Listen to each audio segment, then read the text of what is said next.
Vamos lá. Agora vamos para aquilo que é item G. Mas por que tanta ignorância da nossa parte? Ignorar o inimigo é facilitar demais.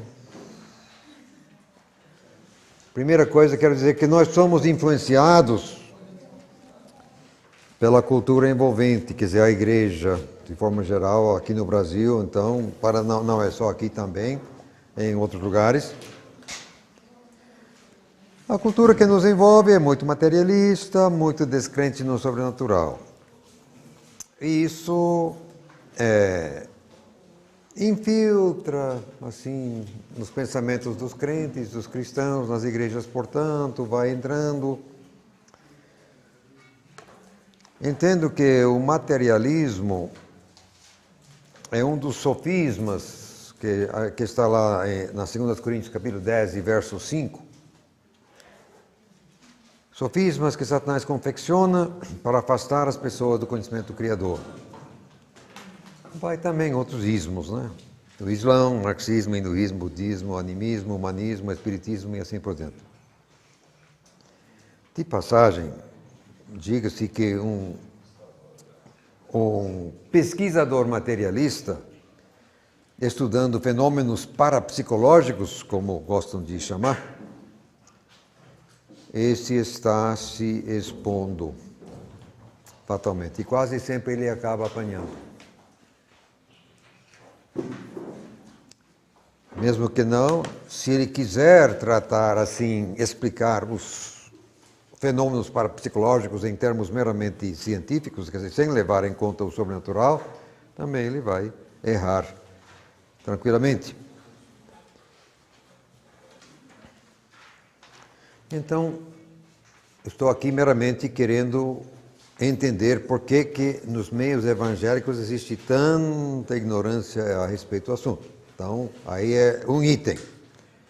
A cultura que nos cerca em nada nos ajuda, pelo contrário.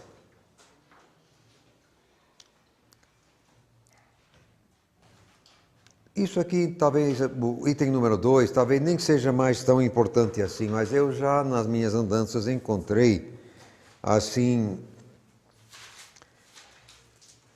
devido ao que eles achavam sobre a questão, uma certa vergonha de tocar no assunto, como se ser atacado por demônio fosse uma coisa vergonhosa. Então, cerimônia de falar sobre isso. Só que essa nossa cerimônia, esse nosso silêncio meramente favorece o inimigo. Ele fica à vontade e ninguém é ajudado. Ninguém é ajudado.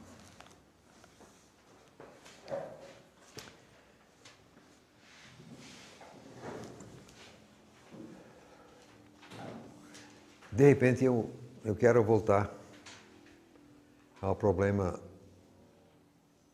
do dom de línguas como sendo o sinal necessário do batismo e depois a doutrina, a ideia de que crente não pode ser possesso. Isso condena os cristãos ao sofrimento. Porque nos ambientes que creem nisso, que é a maioria das igrejas ditas evangélicas do país, creem que crente não pode ser possesso, o crente sabe que está sendo atacado. Mas quando a única linguagem que se tem na igreja para se tratar do assunto é possesso, que não é triste, está na apostila, mas eu coloquei ali na lousa também, é uma coisa muito melhor para tratar do assunto. Depois eu vou esmiuçar aquilo. Mas quando o pessoal só pensa em possesso, o crente está sendo atacado e sabe que está sendo atacado. Mas como a igreja ensina que crente não pode ser possesso, o coitado do crente não pode abrir o bico. Absolutamente ele não pode procurar ajuda, porque se ele disser que está sendo atacado, pronto, está possesso, não é crente. Acabou, fora, tira. Então, simplesmente o coitado do crente fica num beco sem saída. Pela doutrina da igreja, ele não pode dizer que tem problema, porque se ele disser, não é crente. Isso é terrível. Isso é grosseiramente terrível. Então, esse negócio de cerimônia, de não querer tocar no assunto, o silêncio, meramente favorece ao inimigo. Que aí as pessoas não recebem explicação, as pessoas então não recebem ajuda. Agora vamos a uma questão realmente trágica, que as nossas Bíblias nos despistam. Bastava desgraças outras, mas se a própria Bíblia já não nos ajuda, então estamos mal.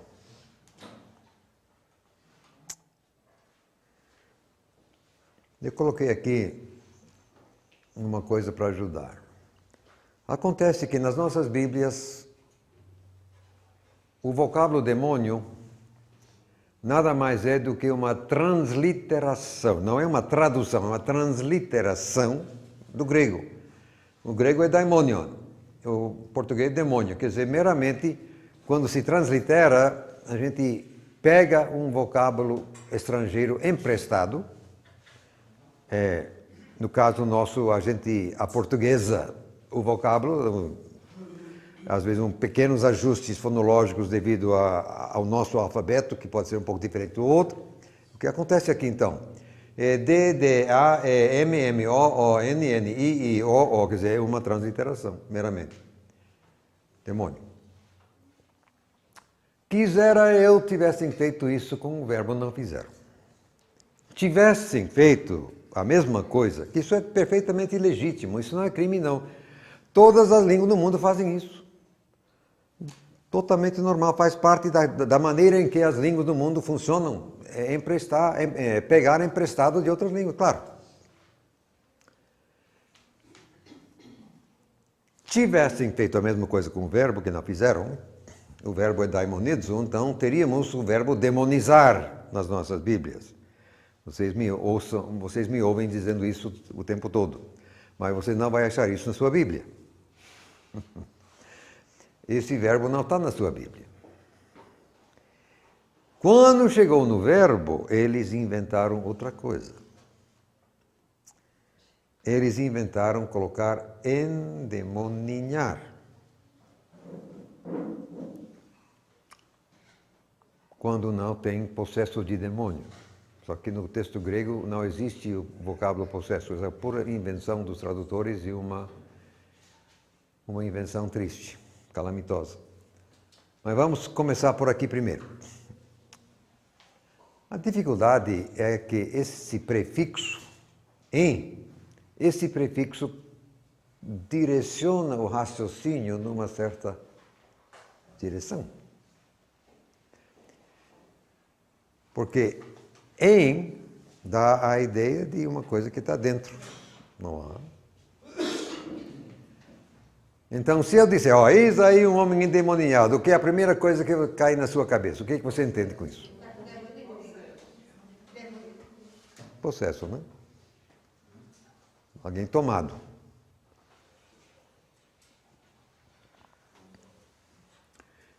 E o vocábulo possesso, então, está na cara, quer dizer, isso que significa. A dificuldade é que, exceção feita aos os robôs, os aparelhos, o ser humano não pode ser propriedade de demônio, que posse tem a ver com propriedade.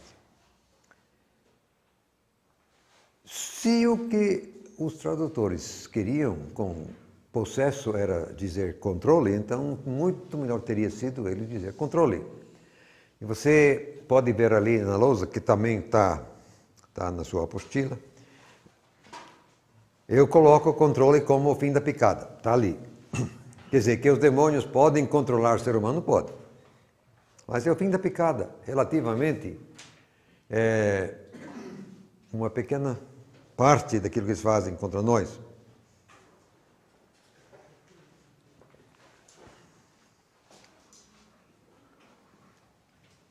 esse pequeno desenho ali não está na Bíblia, é uma invenção minha para querer ajudar o raciocínio, só isso. Então, como já demonstrei aqui, quer dizer, o que está realmente na Bíblia, já dei casos aqui, 2, 3, 4, 5, 6, 7, 8, eles atacam as nossas mentes.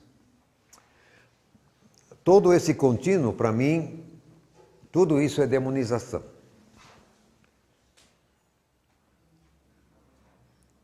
Tentação ao mal, para mim, é coisa fora. Porque demonização é um ataque que nos atinge. Tentação ao mal é uma proposta que se lhe oferece, você pode rejeitar. Uma demonização, você é atingido, quer queira, quer não queira. Você é atingido. Então, eles atacam as mentes. Isso, para mim, é o que eles mais fazem. A maior parte da ação demoníaca contra o ser humano é atacando as mentes, das formas mais variadas. Depois atacam os objetos, inclusive os nossos corpos físicos. Isso a gente já comentou, isso está na Bíblia, isso claramente.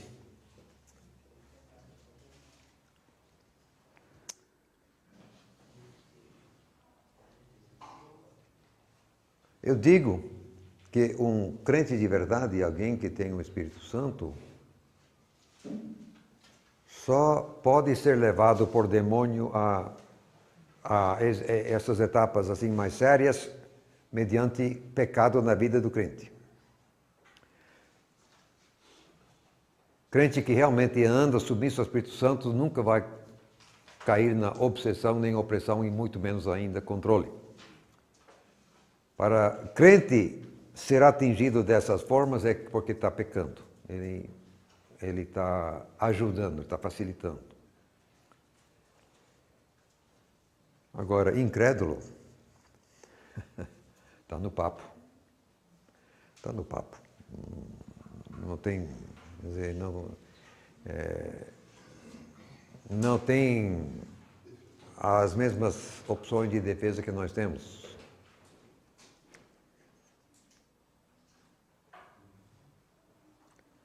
Agora,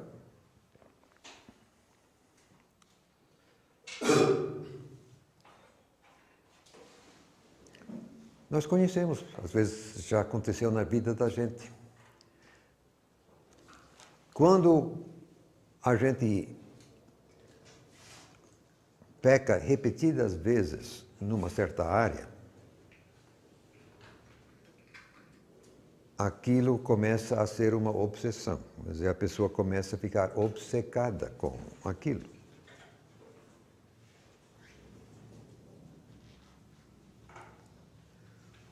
Não aparecendo ajuda em tempo hábil, o inimigo vai ampliando sempre cada vez mais. É tipo cabeça de ponte. Qualquer exército antigamente que tinha que atravessar um rio queria fazer uma cabeça de ponte para poder depois erguer a ponte. Mas aí a ideia é abocanhar cada vez mais território, ganhar cada vez mais. Então é isso que Satanás também faz nas nossas vidas. Ele consegue uma cabeça de ponte, uma mentira que a gente comprou, qualquer coisa, aí ele procura ver se ele domina outras áreas. Ele começa com uma área, aí vai para uma segunda, aí para uma terceira. Então alguém pode chegar a ser realmente o preço. Não está controlado ainda, mas você percebe que a pessoa não está bem. A pessoa não está bem, a pessoa está debaixo assim, de uma nuvem. Não está possesso, não está controlado, mas não está chegando. Aí o controle é quando o inimigo meramente controla. Às vezes pode nos atingir o corpo, sem atingir a mente.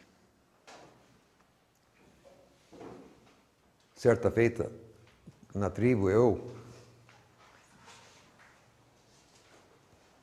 estava na minha casa de palha, que nem os índios tinham.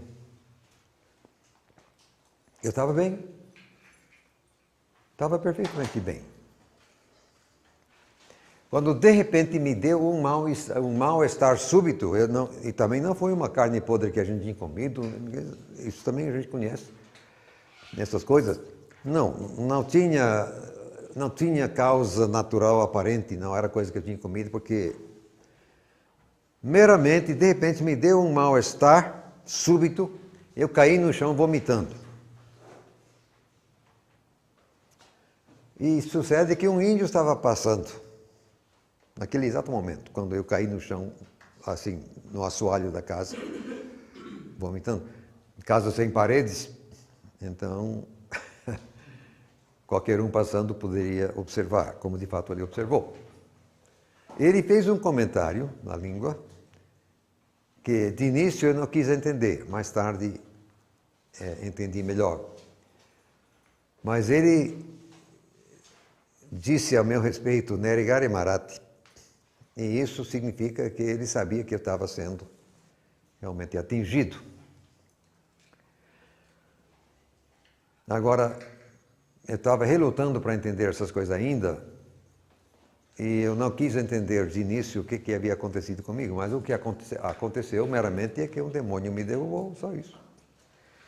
E me fez vomitar, não era uma carne, eu já disse. Não havia explicação natural para isso. Um demônio meramente me derrubou e me fez vomitar. Ele não controlou a minha mente, mas ele conseguiu atingir o meu corpo. Depois passou, levantei, estava bom. Agora, quando você come uma coisa que te faz doente, você não fica bom assim. Isso aí, quer dizer, você pode adoecer rapidinho, mas para sair é demorado. Então, eles podem nos atacar os corpos, quer gostemos, quer não gostemos. Agora, controlar a mente, eu entendo, já disse, crente, só facilitando, você tem que ajudar.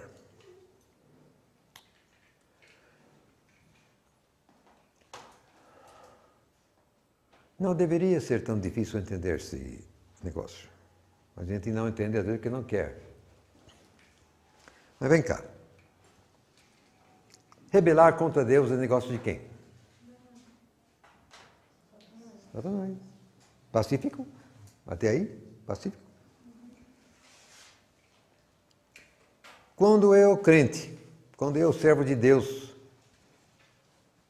quando eu desobedeço conscientemente em uma coisa que eu sei que Deus mandou eu fazer, eu estou fazendo o quê? Estou me rebelando. Alguma dúvida? Agora, rebelar contra Deus é negócio de quem?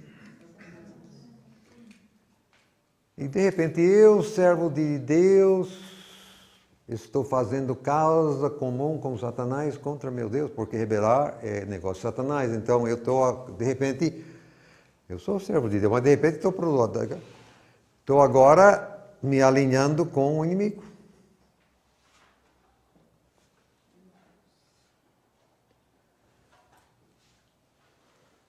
Agora, você acha que isso aí é impune? Você acha que isso aí não tem problema? Tem problema. Quando a gente age dessa forma, a gente está pedindo, a gente está facilitando.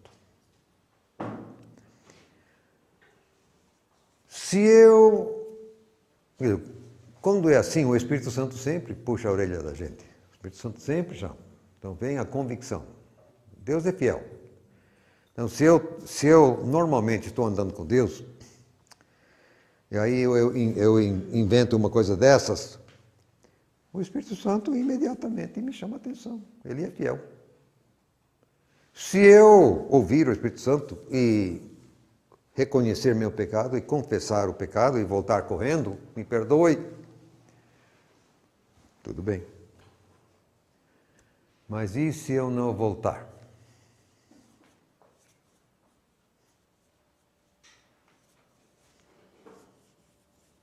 E se eu ficar por lá?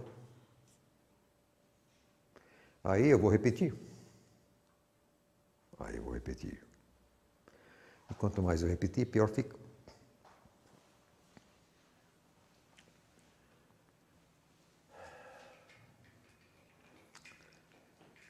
Quando foi? 92?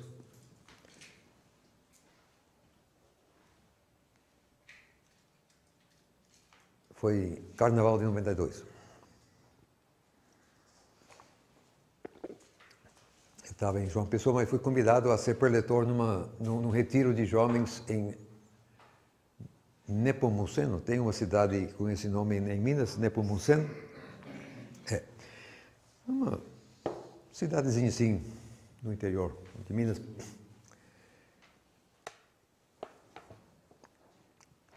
E uma vez lá, me convidaram para tratar de guerra espiritual. Uma vez lá, as pessoas assim responsáveis me procuraram com a seguinte história. Isso aí foi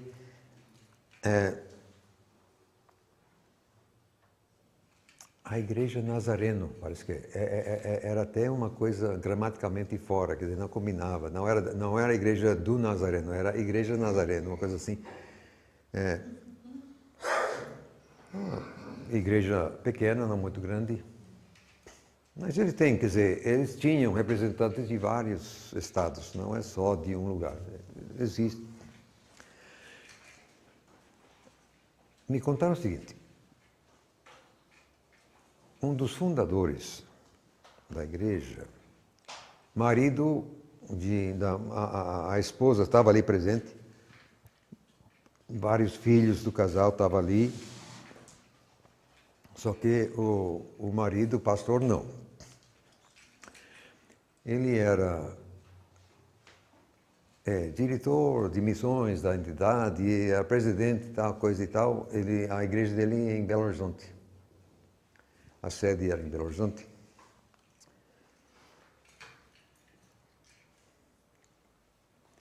Ele havia trabalhado lá em cima, assim, a fronteira de Minas com Bahia, assim, Montalvânia, uma coisa assim, bem na divisa, já quase cá fora na BR que vai por lá. Fica no Rio São Francisco. Ele que organizou, ele que criou, foi lá, começou a igreja lá em Montalvânia, se é esse o nome.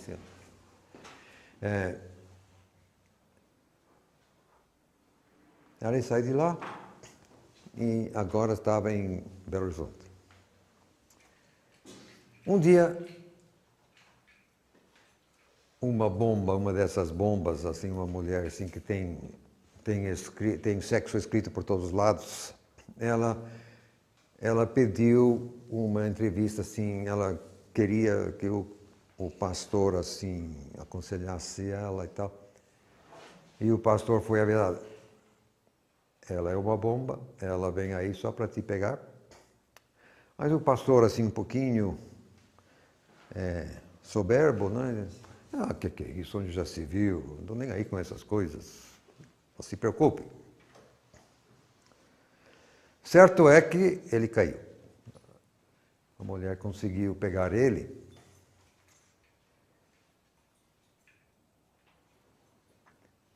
Não só caiu, mas gostou. E então a coisa foi indo, continuando. Só que ele não saiu de casa, ele está em casa, ele continua como pastor da igreja, só que ele está com essa vida dupla. Só que, agora, a mulher logo começou a desconfiar, né? Quer dizer, certas coisas, né? Coisa e tal. Mas ele é o pastor da igreja, então... Se abrir o bico vai ser um escândalo, então vai ser uma desgraça. Aí às vezes, aí ela cala a boca. Só que a igreja foi definhando. A igreja foi definhando. Ninguém sabia exatamente por que a igreja foi definhando. Mas, como já disse, às vezes o mundo fica sabendo as coisas antes do que a igreja, né? Então, um dia alguém contou a verdade para um filho do pastor. E o filho do pastor se revoltou. Abre o bico e... quer dizer... Aí, naturalmente, a igreja encosta o pastor na parede. Lá se eram 2 ou 3 anos, quer dizer, algum tempo havia passado. E a igreja estava um esqueleto. Então, o que sobrou da igreja colocou o homem na parede, ou larga a dita cuja, ou cai fora da igreja. Aí ele resolveu cair fora da igreja, saiu de casa e se instalou abertamente com a cuja.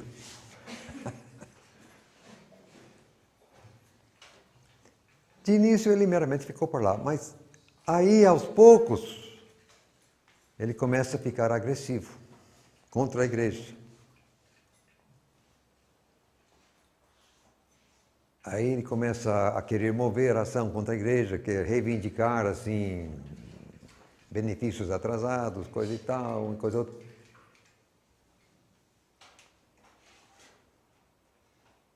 Foram os dois para Montalvânia, quer dizer, o pastor mais a prostituta, só que agora ele está morando com ela, vivendo com ela. Agora você sabe, essa cidade no interior, todo mundo conhece todo mundo. Todo mundo conhece todo mundo. Ele meramente, quer dizer, e todo mundo sabe que esse homem foi o pastor fundador da igreja, tal, coisa lá, e todo mundo sabe que aquela mulher não é a mulher dele. Todo mundo conhecia ela. Os dois meramente ficam assim, na praça central da cidade, assim, namorando de forma assim escandalosa, que isso já faz alguns anos, não é exatamente como hoje. Não bastasse, foram os dois tomar banho nus e pelados no rio, juntos, na vista de todo mundo. Quer dizer, simplesmente fizeram por onde desfazer tudo o que um dia tinha. Quer dizer, fechou a igreja, só isso. Ele era o fundador da igreja. Tá.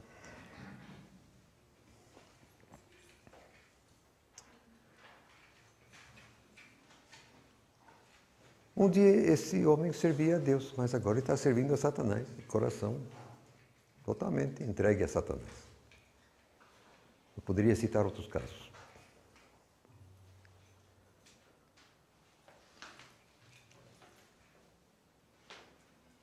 Mas foi um processo. Foi um processo.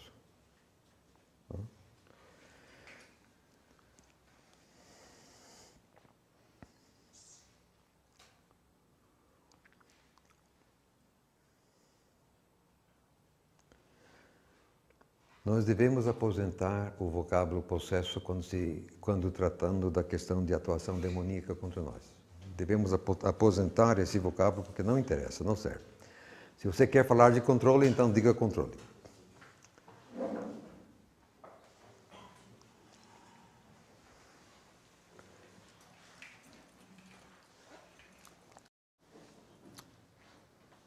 Alguém que pertence a Deus não pode pertencer ao diabo ao mesmo tempo. Mas a questão não é de pertencer, é de controle exatamente. Agora, consequências disso daí. Nas igrejas e escolas tradicionais, assim, usando a expressão, o assunto nem entra no cardápio. Não se fala essas coisas. Eu já disse, mestrado em teologia, nunca me ensinaram nada sobre guerra espiritual, 0,00, nada. 4 anos de estudo superior, quer dizer, além do bacharel, nada.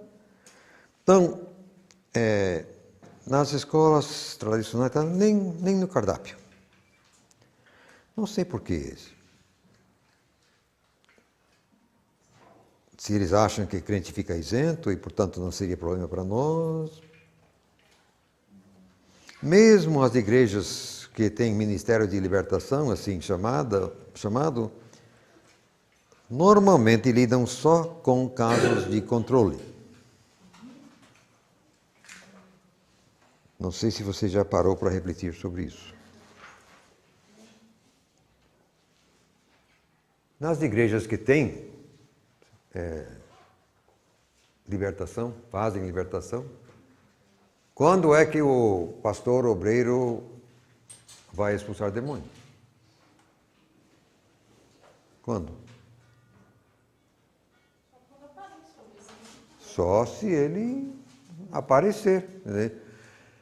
Ou alguém começa a gritar, ou então cai no chão espumando, fica esperneando, o demônio tem que fazer alguma coisa. Enquanto o demônio ficar caladinho, não fala, não mexe, alguém avança em cima dele, nada acontece. O demônio tem que se manifestar, chamar a atenção para, então, alguém tomar iniciativa contra. Então, mesmo nas igrejas que atuam de alguma forma contra os demônios, geralmente é só o fim da picada. É só questões de controle, ou quando pouco opressão. Agora, a ingerência nas mentes que eu tenho aqui tratado, nada. Isso aí, não estou nem aí com isso. Os objetos também, muito pouco. É mais controle. Mas a grande maioria, ao meu ver, da atuação do inimigo é para cá, não chega. Controle é o fim da picada.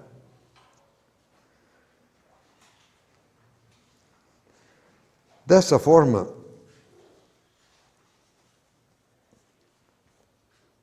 nossas Bíblias têm nos prestado assim, um desserviço muito grande, despistando o nosso raciocínio.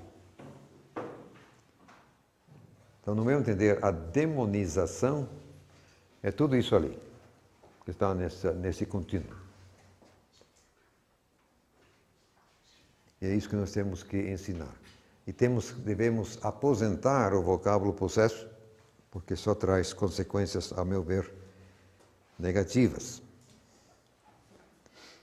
Como já disse, igreja que pensa isso, quer dizer, que ensina isso, que crente não pode ser possesso, e é a única linguagem que eles têm para tratar, aí os crentes ficam ferrados, não podem dizer que estão sendo atacados, porque se disser, então não é crente. Então, é uma fria impossível, é terrível isso aí. Agora vamos a 1 de João, capítulo 5, verso 18.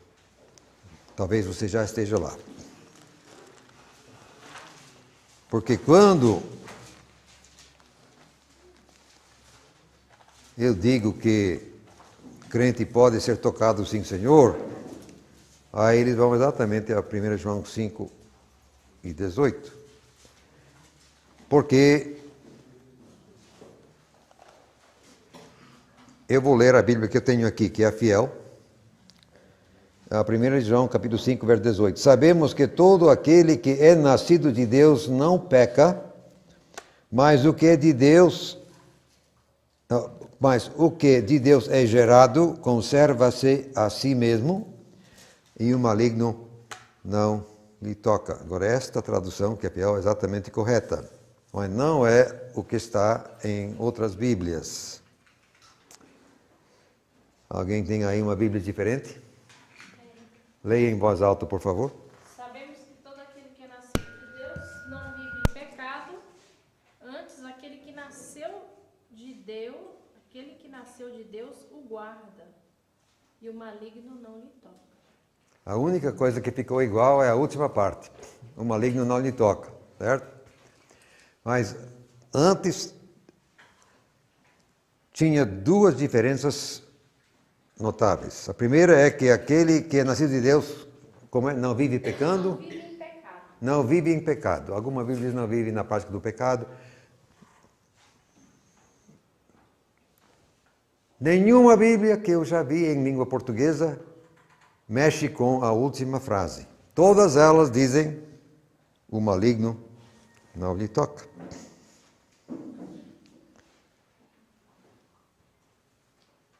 Ora, se o maligno não lhe toca, o maligno não lhe toca.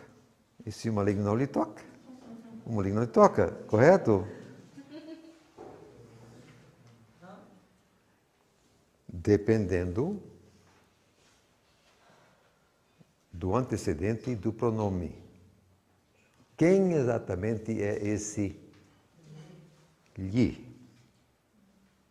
O maligno não lhe toca, pronome não pode existir no ar sozinho. Tem que ter um antecedente, um referente. Depois, na frase do meio, tem uma variante textual, mas a quase totalidade dos manuscritos gregos trazem, assim, na voz média, quer dizer, reflexiva. Então, esta Bíblia diz corretamente: o que de Deus é gerado conserva-se a si mesmo, assim que diz o texto. Agora aí diz: o gerado de Deus o guarda. Ok? Então seria o quê? Jesus está guardando o crente, é o que o pessoal mais pensa, acho. Agora, eu quisesse assim esticar a conversa, eu começaria perguntando exatamente em que consiste esse tal de tocar. Não sei se Satanás tem dedo, mas vamos suponhar que ele possa ter dedo. Então, o que é esse tal de tocar? O maligno não lhe toca. Mas como é esse tocar?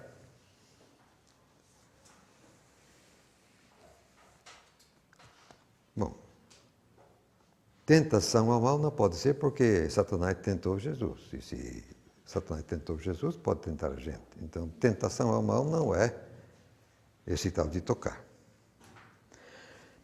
Atingir o corpo físico também não pode ser, porque o apóstolo Paulo foi atingido no corpo físico, segundo os Coríntios 12 e 7, ele tinha um problema físico, ele mesmo chama de mensageiro de Satanás.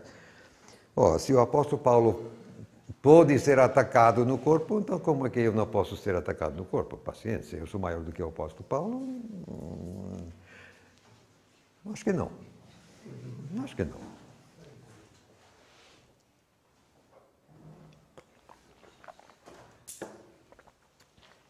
Atacar a mente também não pode ser, porque o apóstolo Pedro foi atacado na mente. Em Mateus 16, 20 e 23, 28 e 23, a gente já comentou aquilo.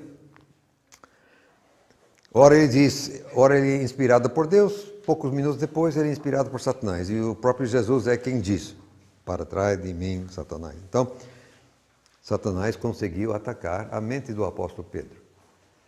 Eu já expliquei aqui que eu mesmo tenho sido atacado na mente de lá para cá, até hoje, inclusive, com menos frequência e menos severidade, mas o inimigo ainda às vezes consegue. Bom, bem, se esse tocar não é nem tentação ao mal, não é nem tocar o corpo, não é tocar a mente, então o que sobra para ser esse tocar? O que pode ser esse tocar, se não é nada disso? Isso eu faço só para mostrar que é preciso destrinchar as coisas, mas a resposta não está nisso. Eu fiz isso só por uma questão de exercício. Eu já disse, a Bíblia é de ser lida com calma e com atenção. Então, se a gente ler isto aqui com atenção, a dificuldade é que a Bíblia que você tiver na mão pode ser desleal, como essa é desleal. Como assim? No texto original, essa primeira frase verbal, que diz que o nascido de Deus não peca, esse verbo não peca está no presente do indicativo simples, só que negado. E lá embaixo, quando diz o maligno não lhe toca, esse não toca também está no indicativo simples, só que negado. Então, em termos gramaticais, as duas construções são idênticas. Então, se aqui em cima não vive pecando, cá embaixo tem que ser não vive tocando. Porque ninguém quer traduzir não vive tocando cá embaixo. Ninguém quer. Você pode ver, nenhuma Bíblia diz não vive tocando, nenhuma. Todas elas dizem não toca. Pois bem, se aqui embaixo não toca, então lá em cima não peca. Só que aí o pessoal esperneia. Porque eles pecam, aí como é que fica esse negócio?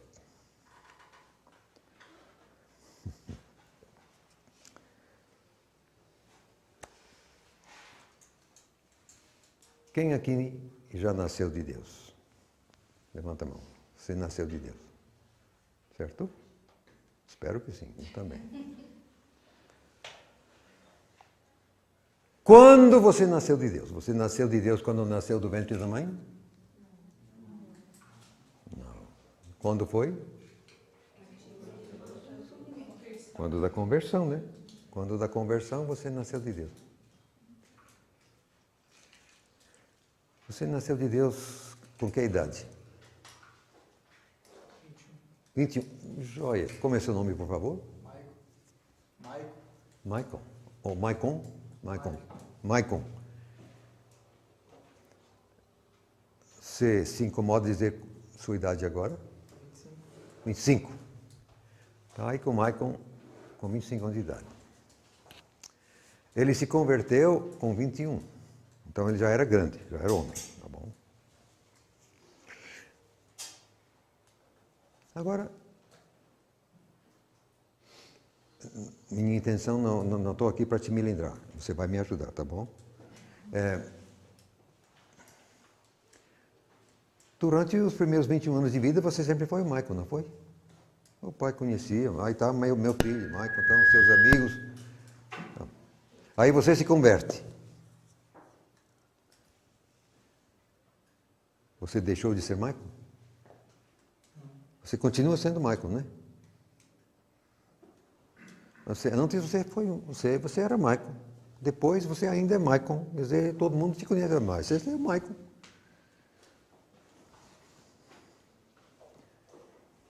Então, o que você tem que nasceu de Deus? Porque antes você foi Michael e agora você ainda é Michael. O que você tem que nasceu de Deus?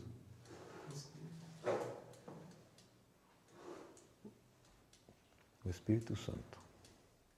Às vezes chamamos de novo homem, a nova natureza, nova criatura. É o Espírito Santo em nós. Ouçam bem. O meu novo homem, o seu novo homem não é igual ao Espírito Santo. O Espírito Santo é muito maior. Só que o Espírito Santo está muito intimamente relacionado com o novo homem da gente. Eu, pessoalmente, não sei destrinchar aquilo. Minha formação teológica não me deu essa resposta e não tenho essa resposta. É uma coisa muito intimamente ligada. Eu não sei destrinchar. Exatamente. Diz aqui o texto que o nascido de Deus não peca. Mas o Michael nascido de Deus não é o Michael que nasceu há 25 anos. É o Michael que nasceu há 4 anos. Tem uma correção. Foi com 23. Foi com 23. Então 23. Mas dá no mesmo. Para o nosso efeito, dá no mesmo. Eu queria alguém que já era grande, já era adulto.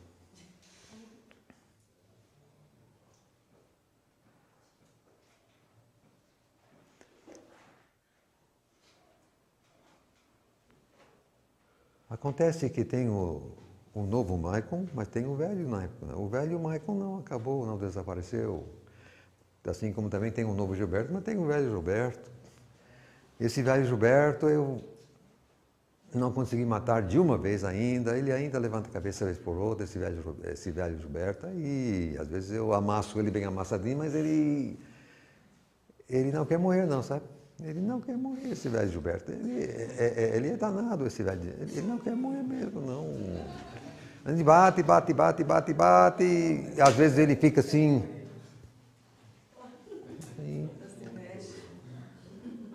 Mas quando eu menos espero, lá vem ele novamente.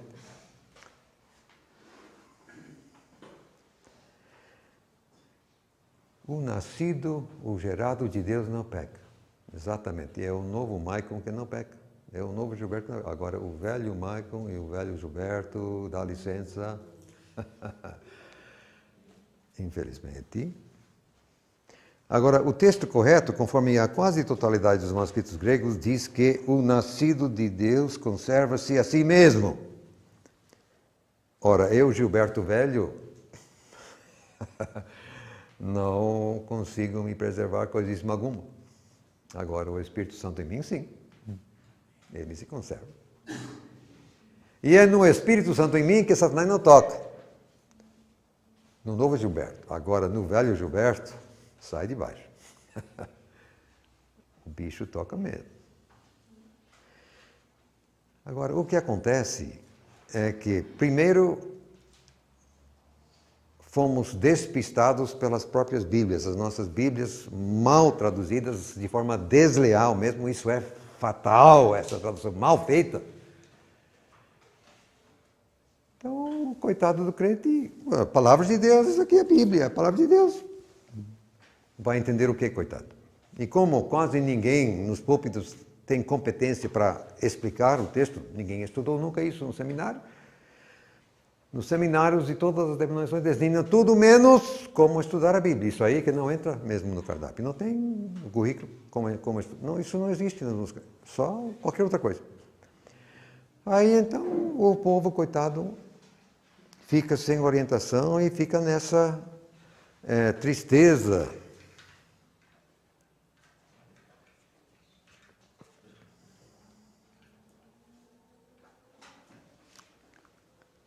Achando que o crente não pode ser demonizado, que Satanás não toca em crente.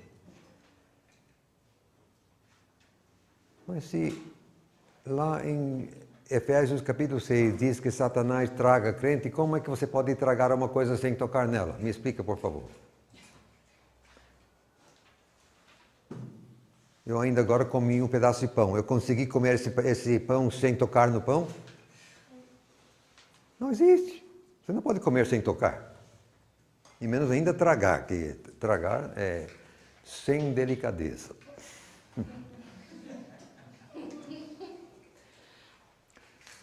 Satanás conseguiu simplesmente embrulhar a igreja, enrolar a igreja, vender um sem fim de ideias improcedentes a respeito dessa coisa e com isso simplesmente ele fica praticamente sem oposição eficiente nas nossas igrejas, mesmo nas igrejas que estão expulsando demônio.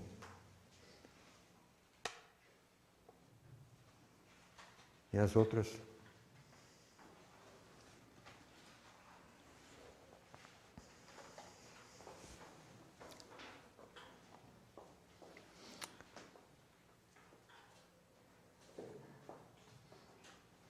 Na 1 de Pedro 5, e verso 8, diz que nós devemos de vigiar, porque esse leão está nos rondando.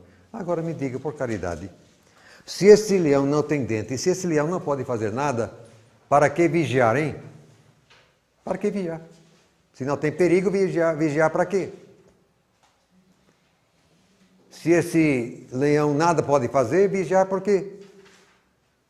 Estupidez, gente, estupidez. Nós somos demonizados, não somos atacados. Agora, atenção, por favor. O que vale mesmo é a submissão consciente ao Espírito Santo.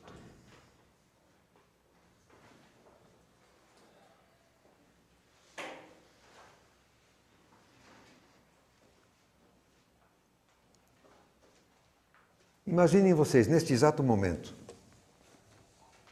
em Brasília, onde deve haver a maior concentração de demônios. Neste momento, onde está a maior concentração de demônios?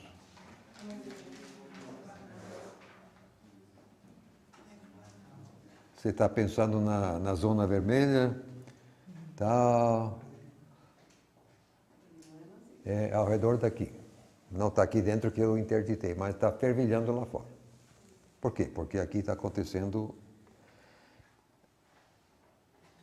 a coisa mais perigosa que está acontecendo no Distrito Federal fatalmente, e assim, do ponto de vista de Satanás, a coisa mais perigosa que está acontecendo no Distrito Federal inteiro está aqui, exatamente neste lugar, nesta sala. E assim sendo, lá fora está fervilhando. Aqui dentro não, que interditamos. Aqui não, mas... Quando eu falo essas coisas, o pessoal fica... Mas é na igreja, é no seminário teológico, aí que está, ó, é assim de demônio. Porque ali é que representa algum perigo, eventualmente, para o inimigo. Satanás não precisa gastar demônio com aquele coitado jogado na sarjeta. Ele está no papo, ele já era, não precisa gastar tempo com ele. Ele já está no papo. Problema somos nós. Nós que somos o problema. Não quem já está no papo. Estamos em guerra. Agora,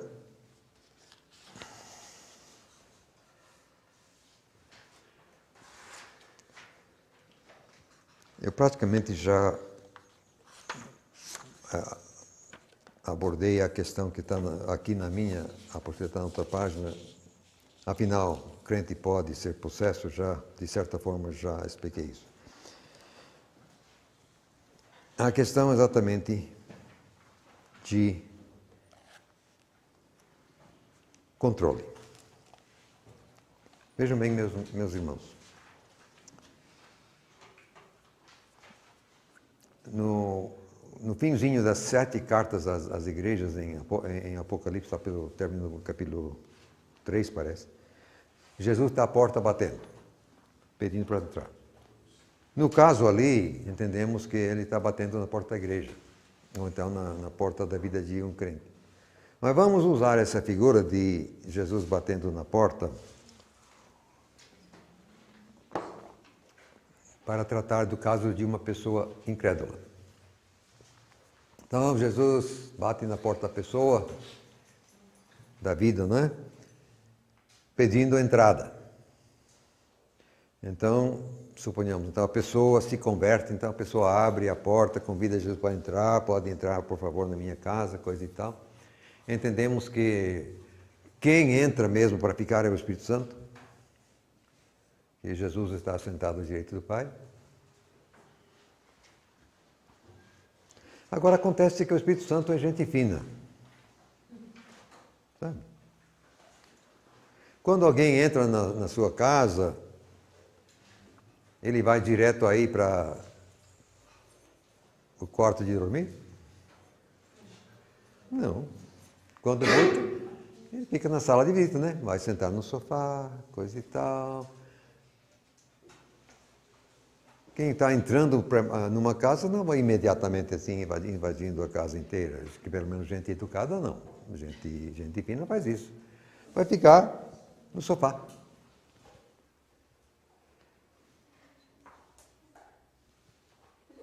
Irmãos, fiquem sabendo, a questão não é de presença, a questão é de controle. A questão de como é que Deus e Satanás podem estar presentes ao mesmo tempo na vida de alguém simplesmente não vem ao caso. Óbvio que não vem ao caso. Deus é ou não é onipresente? Se Deus é onipresente, ele não pode fugir da presença de Satanás. Quer dizer, onde quer que Satanás esteja, Deus está lá também, ele é onipresente. Deus está sempre convivendo com Satanás, não tem como fugir. Ele é onipresente. Então, questão de presença, os dois estão no mesmo lugar, isso é inescapável. Deus não tem como fugir, se pode. Deus é onipresente. Então, questão de presença não vem ao caso. Deixe de lado, por favor. A questão exatamente é de controle. A grande maioria dos crentes querem muito bem ter o Espírito Santo na casa, mas, por favor, que fique na sala de visita. O sofá é um lugar muito bom para você, Espírito Santo. Porque na cozinha está Satanás.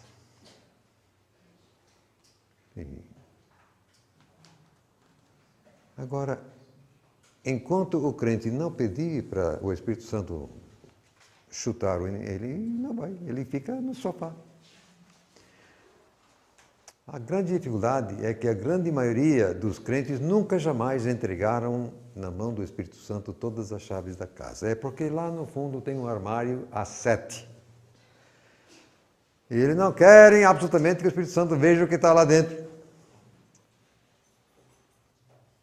Mas se um dia o crente chegar com a chave, o maço, Espírito Santo, está aqui todas as chaves da casa. Tome conta, por favor. Pode limpar, inclusive aquele armário. Por favor. Bom, no momento que você faz isso, aí Satanás ficar na cozinha não pode. E aí o Espírito Santo vai tomar conta. A questão exatamente é de controle. Quem é que controla a sua vida? É essa a questão. Se o Espírito Santo não tem controle da sua vida, paciência. Paciência. A questão não é de presença, a questão é de controle. Já disse, se eu pecar conscientemente, estou fazendo causa comum com Satanás contra Deus, isso aí não tem jeito. Aí vem consequências cada vez maiores e piores se eu não voltar correndo, confessando e pedindo perdão. Porque o crente que fica pecando vai enfraquecendo. Digo mais uma.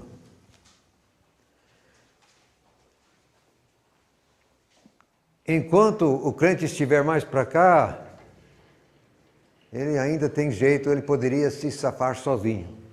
Mas tem dado momento que, na medida que um certo crente vai ficando fraco, e o inimigo vai conseguindo controle, quer dizer, mais e mais, tem momento que o crente fraco não tem mais força para se safar. Tem que chegar alguém de fora para ajudá-lo. Um outro irmão tem que chegar para ajudar. Se esse socorro não chegar, ele não consegue. Vem aí, quem sabe, meus amados irmãos, os textos que nos exortam a ficar sempre assim, exortando uns aos outros. Diz aí, por causa do pecado que engana. Não diz assim o texto? Por causa, havemos de nos exortar mutuamente todos os dias por causa do pecado. Exatamente. A gente precisa manter as nossas contas com Deus bem ajustadinhas. Se você deixa a coisa correr, de repente Satanás consegue cada vez mais força na sua vida e mais difícil fica você se safar depois. Mais difícil fica você cair fora. Então aí, se algum irmão ou outro não chegar para ajudar, precisamos uns dos outros. Nesse particular também. Deixa eu fazer aqui uma ressalva. Retaliação que vem contra o guerreiro de Cristo que está conduzindo ofensiva contra Satanás é diferente. Não é por causa de pecado na vida da pessoa necessariamente que o inimigo está atacando. Meramente trata-se de um revide, contra-ataque. Mesmo também nesses casos, geralmente o guerreiro não é enfraquecido. Está sendo atacado, mas ele não é enfraquecido no mesmo sentido que aquele outro que está há muito tempo no pecado e, portanto, não tem mais força para reagir.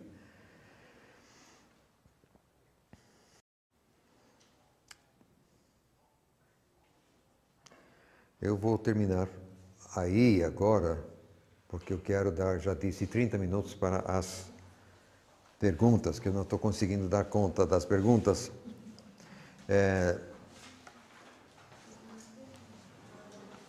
Então, permitindo Deus, amanhã a gente vai começar com os acovardados.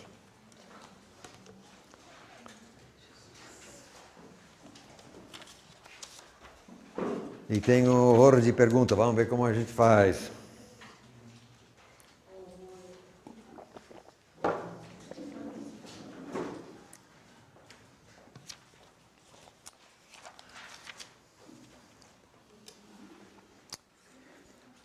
Um homem pode ter muitas mulheres. Uma mulher pode ter só um homem. A viúva não pode se casar? Não entendi. É porque também não expliquei assim totalmente a questão. Você tem que entender que o que eu deixei de explicar bem explicadinho é que é ao mesmo tempo.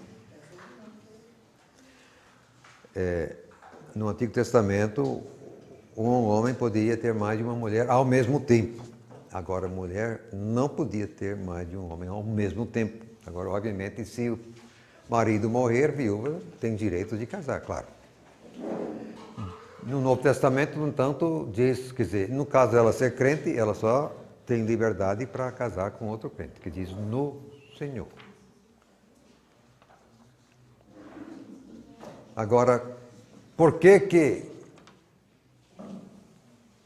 Deus faz essa diferença? Ele não explica. Então, eu não sei, eu tenho minhas ideias, mas essas minhas ideias não são inspiradas. Então, o fato é que é assim. Não posso provar, mas eu creio que as doenças venéreas vieram exatamente através de uma mulher tendo relação com mais de um homem ao mesmo tempo. Não posso provar isso. É que Deus fez o homem com uma certa ideia na cabeça e ele fez a mulher com outra ideia na cabeça, e a função de cada sexo tem tudo a ver com aquilo que o Criador quer e aquilo que acontece quando nós desobedecemos a ordem.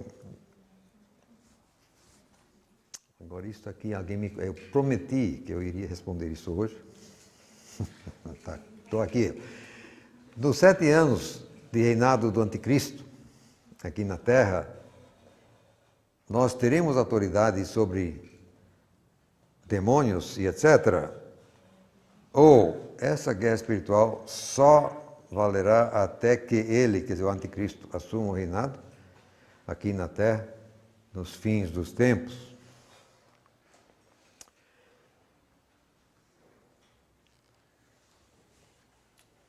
Entendo eu que,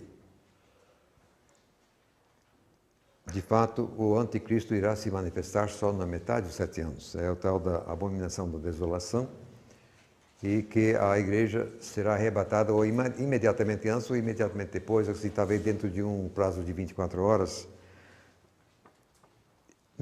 Se essa ótica minha agora, que eu já mudei de posição várias vezes, a esse respeito a esse assunto, enquanto, em outras palavras, enquanto a igreja estiver aqui, nós vamos conduzir a guerra, paciência.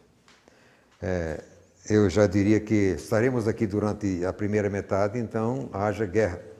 Uma vez a igreja arrebatada, eu não vou estar mais aqui para conduzir guerra, obrigado, não quero. Quer dizer, aí nós fora daqui não tem como.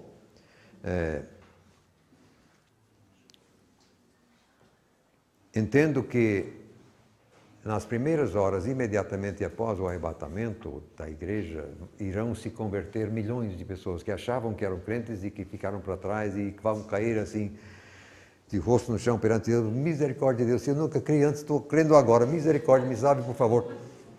Mas também só nas primeiras horas, porque o espírito do mal vai tomar conta do mundo de tal sorte que quem não fizer isso imediatamente, depois não irá fazer. Só que vão ser milhões.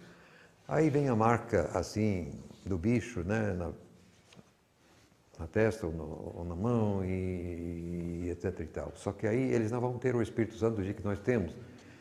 Então, se sem o Espírito Santo dessa forma, eles vão poder conduzir a guerra, não sei. Espero nem estar aqui para saber. Então, entendo que enquanto estivermos aqui e com o Espírito Santo, guerra é que não vai faltar. Semana passada disseste que poderíamos estar no ônibus e ainda assim amarrar o inimigo na vida das pessoas ali presentes. Hoje disseste para termos cuidado com casa vazia, assim por diante. Ora, essa pergunta é boa, por sinal. Eu não disse para você expulsar demônio no ônibus. É expulsar demônio que cria o vácuo. O que eu sugeri é que você vá abençoando as pessoas no ônibus, combatendo a obra de Satanás nas suas vidas. Mas eu não disse para você expulsar demônio. Aí que vem o vácuo.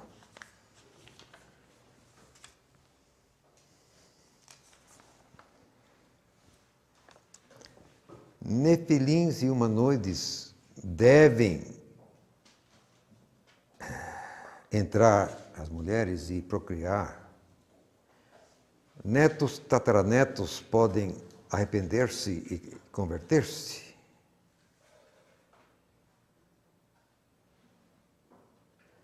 Quem comigo não ajunta está espalhando. Quem não é de Cristo já é do outro. Se temos autoridade, então sempre temos, mesmo sob os, não entendi, rendidos, vendidos, não sei bem o que é isso. A letra está meio difícil. Você lendo o que está na apostila, esses dias de Noé, onde eu destrincho, são 12 páginas, parece que eu entro em detalhes, eu trisco só na questão dos netos e bisnetos e tataranetos, quer dizer, a miscigenação subsequente ao começo, né? A geração de humanoides, quer dizer, cria de demônio com mulher. E depois o humanoide casa com o ser humano. Como é que fica? E eu não sei porque a Bíblia não diz. A minha dedução, que está na apostila, é que como é o sêmen do homem que transmite a imagem do Criador, o espírito humano, então cria de demônio não vai ter espírito humano. No meu entender, portanto, não seria passivo de salvação. Terá a alma da mãe, mas não o espírito do pai, ou, quer dizer, não é o espírito humano do pai, vai ter o espírito do pai, que é demônio. Então, no meu entender do texto, posso estar equivocado, mas até onde eu entendo, o humanoide não é passivo da salvação. Mas e então, e neto, e bisneto, e aí eu não sei, quer dizer, piorou cada vez mais.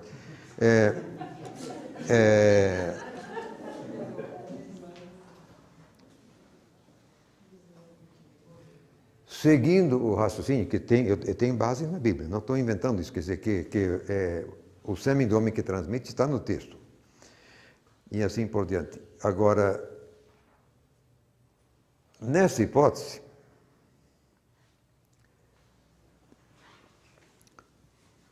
neto, bisneto, enquanto não tiver um ser humano como pai, não tem espírito. É só quando alguma geração, o ser humano, quer dizer, o pai é ser humano, aí que vem o espírito. Mas não sei, de fato. Essa questão, como ninguém nunca explicou isso para mim, estou querendo entender agora,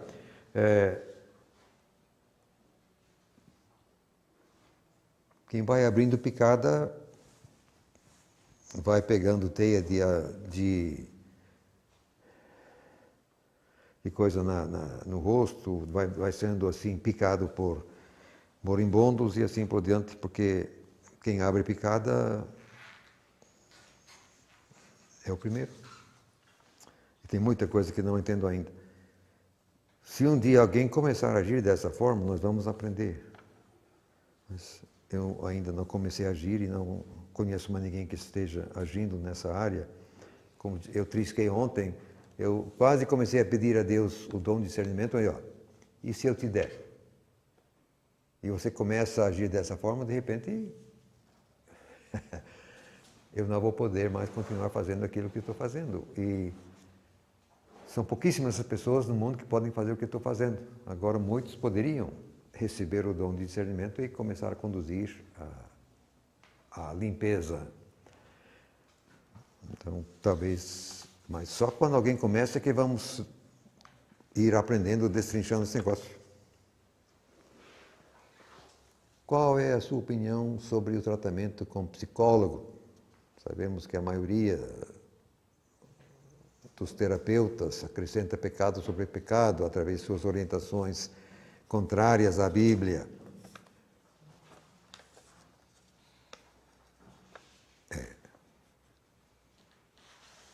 Se eu fosse você, eu nunca iria a um psiquiatra, porque a formação deles é unicamente a partir de uma linha materialista, humanista e relativista. Nada de Bíblia na orientação de psicólogo.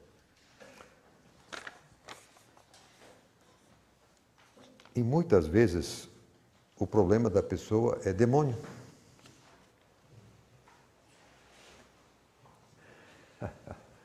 Isso aqui é verdade.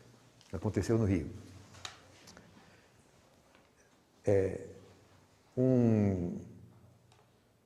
Como chama? Manicômio, mas é um lugar onde eles colocam os pirados. Um hospital especializado desse tipo. Estava cheio de pessoas fora de si, não é? Tinha 2 pastores que estavam por dentro do assunto de expulsar demônio e coisa e tal. Começaram a frequentar lá, foram lá visitar. Ok?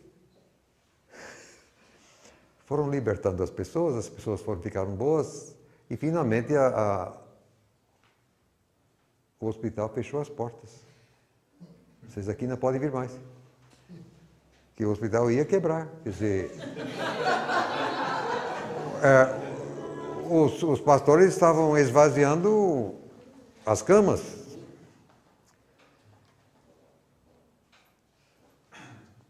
Alguém já disse que acha que 80% dos casos de insanidade no mundo são demônio. Meramente 80%. Eu não sei. Que é uma boa fatia, com todos eles é.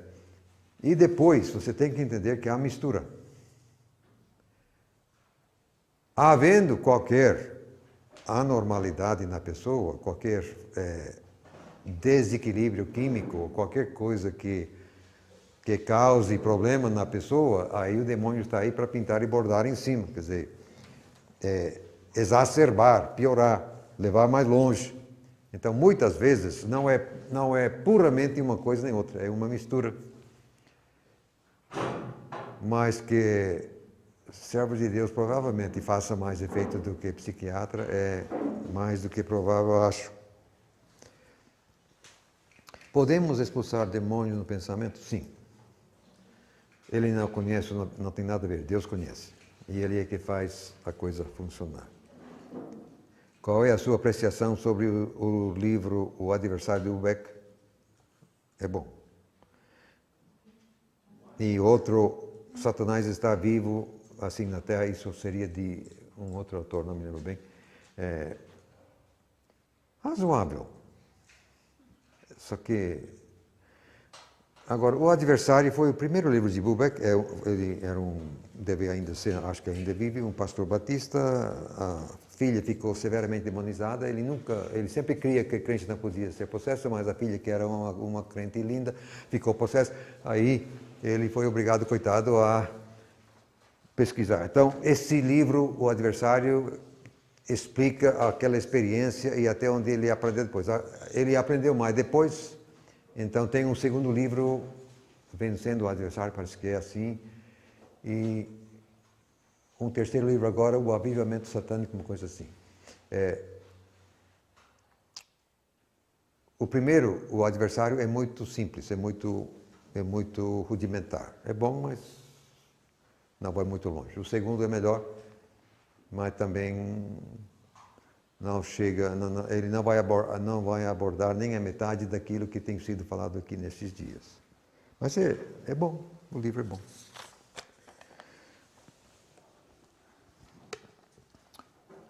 Quando nos afastamos, quando é possível, de uma pessoa da família que nos inveja, compete, quer sempre o poder, nos fere, grita, humilha, afastar não é sábio, tal. Amamos a pessoa, tal, perdoar, mas não gostamos de ficar perto dela, tal, etc. Bom, eu já falei sobre isso um pouquinho. Deixa eu voltar só mais uma vez e aproveitar para tratar desse problema de cobertura. Então, já pedi licença aqui à nossa irmã, que ela é solteira. Como é que fica? Primeiro, O que eu disse a respeito de mulher sem cobertura não fazer certas coisas, isso diz respeito à ação na ofensiva, você atacar o inimigo. Não diz respeito à defesa. Então você sozinha tem direito em Cristo de se defender. Você tem autoridade sem poder, você pode se cobrir com o sangue de Cristo, você pode interditar sua casa, você pode se defender. Então, o que eu falei não é a respeito de defesa. Mulher sozinha em Cristo tem defesa. Agora, a dificuldade é você comprar briga com bicho. Aí a coisa é diferente. No entanto, é bom. No seu caso, eu acho que seu irmão talvez esteja, Guilherme, talvez esteja em condições de te dar proteção. O seu pai já está não é, com a saúde meio comprometida, não é, coitado. Talvez o seu irmão teria condições de te dar proteção.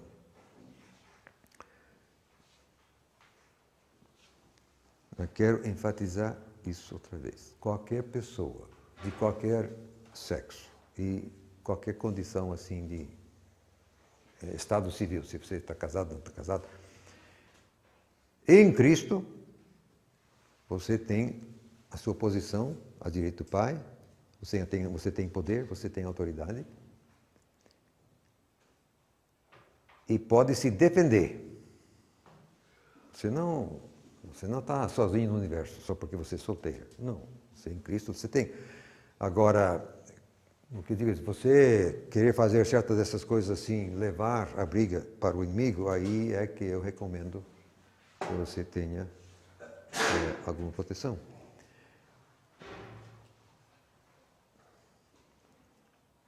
Viúva, idem, e assim por diante. Torno a insistir quando eu falei que Deus não nos chamou para ficar brigando. Satanás gosta de destruir as vidas. Nós temos na nossa comunidade, mesmo no nosso grupo celular, tem uma irmã que se converteu, o marido não, mas ele não está dificultando, né? As telas. O marido não quis se entregar ainda, mas também ele não está perseguindo. Aliás, ele até foi no batismo da mulher, foi no batismo da filha, não quis se entregar ainda, mas ele não está perseguindo. Agora tem um outro caso, lá de Planaltina, não sei que esteja havendo perseguição lá também, só que o homem proibiu. Mas que ela ainda vá na igreja, não sei. Eu imagino que ela ainda possa ir na igreja dela, coisa e tal. Mas tem outros onde o homem meramente faz por onde arrasar com a vida, quer dizer, infernizar. Com isso, Satanás está conseguindo meramente embrulhar a pessoa para nunca essa pessoa poder fazer nada. Duvido que seja essa a vontade do Criador. Ele nos chamou a paz, não a eterna briga. Agora, saindo, quer dizer, havendo uma separação, não é para casar outra vez. 0, nego. Não é para casar outra vez, mas é para viver em paz, para você poder produzir em todo o reino. Não casar outra vez. Eu não disse isso e não quero ser entendido dessa forma. Só libera mesmo é a morte. Quer dizer, de uma das partes. Pelo menos é assim no texto.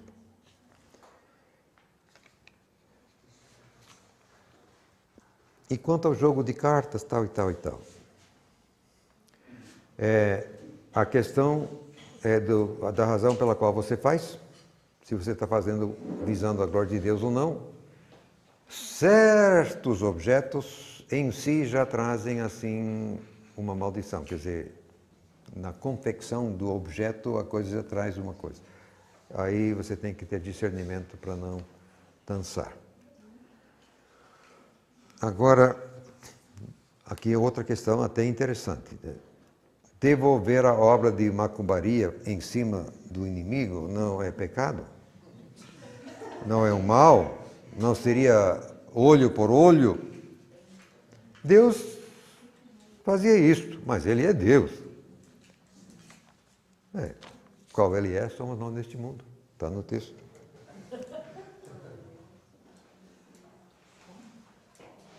Nós estamos aqui a fim de combater Satanás e seus servos e o mal que eles produzem. E eles não têm direito de infernizar minha vida. Eles têm que aprender isso e quanto antes melhor. Eu não tenho simplesmente, quer dizer, eu procuro ouvir o Espírito Santo. Espírito Santo, está certo? Não está certo? E se ele me disser que não está certo, aí não está certo.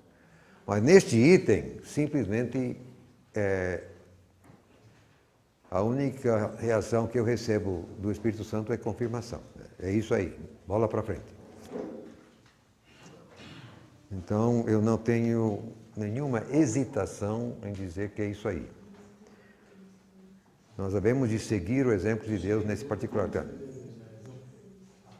Rechaçar qualquer tentativa de retaliação que venha sobre nós.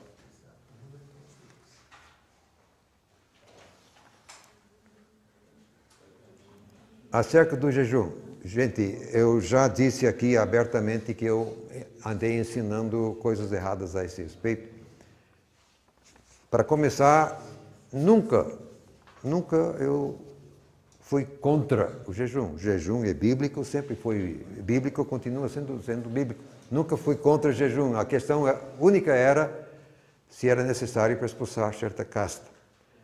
Eu argumentava que não acrescentava nada à vitória de Cristo, mas a questão não é a vitória de Cristo. A questão exatamente é a minha competência para agir. É essa a questão. E agora eu entendo que, para certos casos, jejum pode exatamente ser necessário. Mas o filho pródigo, e a dracma perdida, e a ovelha perdida, não se referem justamente sobre quem já conheceu a verdade?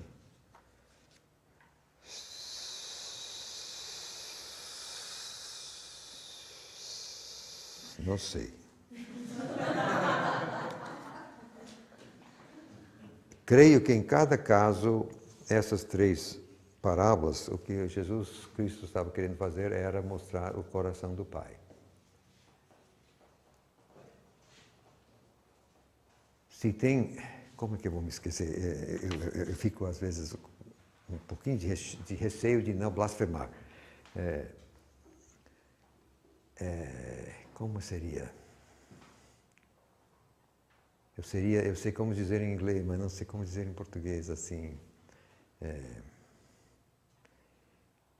He gets his kicks doing something. Como que seria isso? He gets his kicks doing something. A maneira que a pessoa se realiza, fica satisfeita, coisa que a pessoa gosta de fazer. Não sei como, assim, se tem uma expressão idiomática para isso, não sei. Mas se posso me expressar dessa forma, dá licença. Se tem uma coisa que Deus gosta de fazer, que Deus se sente assim realizado, me desculpe aí, é roubar o lago. Roubar o lago de fogo. Alguém está na boca, alguém está... Aí, ele gosta de pescar o sujeito no último instante. Parece que Deus... Me desculpe outra vez, mas parece que isso realmente... É isso que ele gosta de fazer, sabe? Estou procurando a expressão e não acho. Então, esse negócio da ovelha perdida. Sinceramente, eu fico chateado com essa parábola, sabe? Porque diz o texto que há mais gozo no céu por um bicho que se converta do que 99 que não precisam de... Peraí, por favor. Então quer dizer que não adianta eu ficar aqui servindo a Deus, coisa e tal, não adianta eu ser um dos 99, que Deus tem mais prazer no bicho que... Eu fico chateado, sabe? Em termos, desculpe. Mas sinceramente, só que Deus está nem aí se eu estou gostando ou não estou gostando. Ele é quem gosta. Então, eu entendo que o que está sendo explicado aqui é o coração de Deus e não a condução da guerra. Pois não. Mas, tal como é Deus, não temos ser nós aqui, isso é o que eu vou te falar. Hã? Tal como é Deus, não temos ser nós aqui. Tal como Ele é, somos nós. Sim.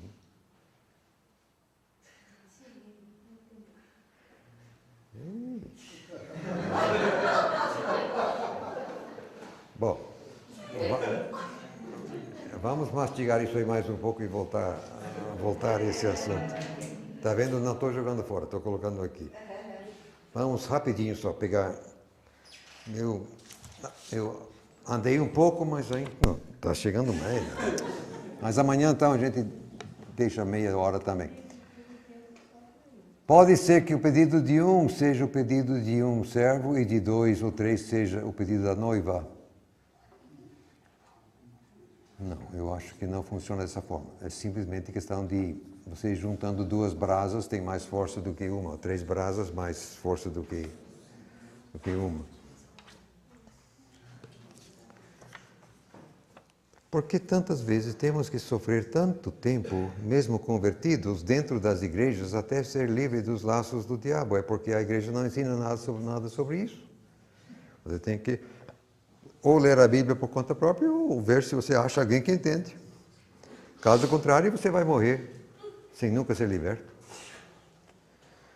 Maldições que vêm dos outros. Posso reivindicar a quebra de todo laço satânico vindo da maçonaria, sendo filha de maçom, apesar de já ser casada.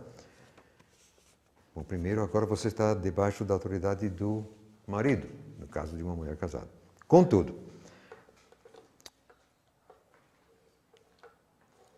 o marido não tem nenhuma culpa de seu pai ser maçom. Então, eu creio que o fato de ser filha de maçom ou filho, mas você pode quebrar isso. Você, no terreno espiritual, perante Deus, pode rechaçar esse vínculo.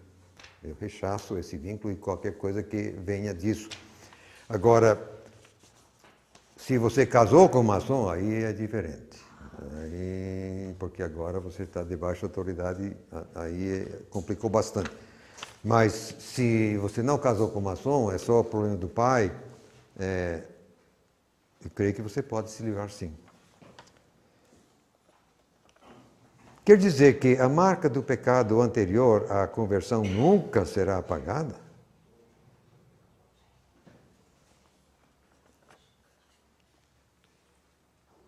Para efeitos de salvação é apagada. A questão é o currículo cá embaixo. Não tem como desfazer o fato de que, quer dizer, se você fez alguma coisa, você fez essa coisa, você se converte, você tem comunhão com Deus, mas nada disso desfaz aquilo que você fez. Então, se você matou alguém antes de se converter, esse alguém está morto e continua morto. Quer dizer, o fato de você se converteu, nada altera o fato que você matou e que ele está morto. Nada altera, isso aí está aí. Então, você adulterou antes, as consequências vão até a cova. Você agora é convertido, mas as consequências estão aí, gente, nesta vida. No céu, não. No céu é diferente. Então, esse negócio do currículo é só cá embaixo, não é lá em cima, não. Só para terminar, que agora já chego lá. No caso do juiz lá de Aracaju, não teríamos que interceder pela conversão dele? Você pode interceder se quiser.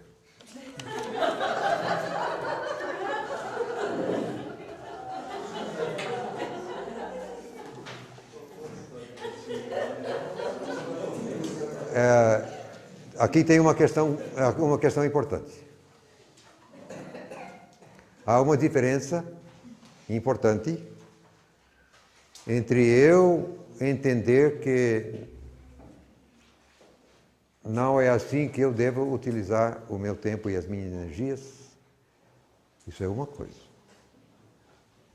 Eu dizer que você não deve é outra coisa. Então, eu entender que não é meu caso, não é assim que Deus quer que eu utilize assim minhas energias, isso é uma coisa. Agora, fechar a porta e ninguém pode aí é diferente. Eu não tenho essa competência. Não.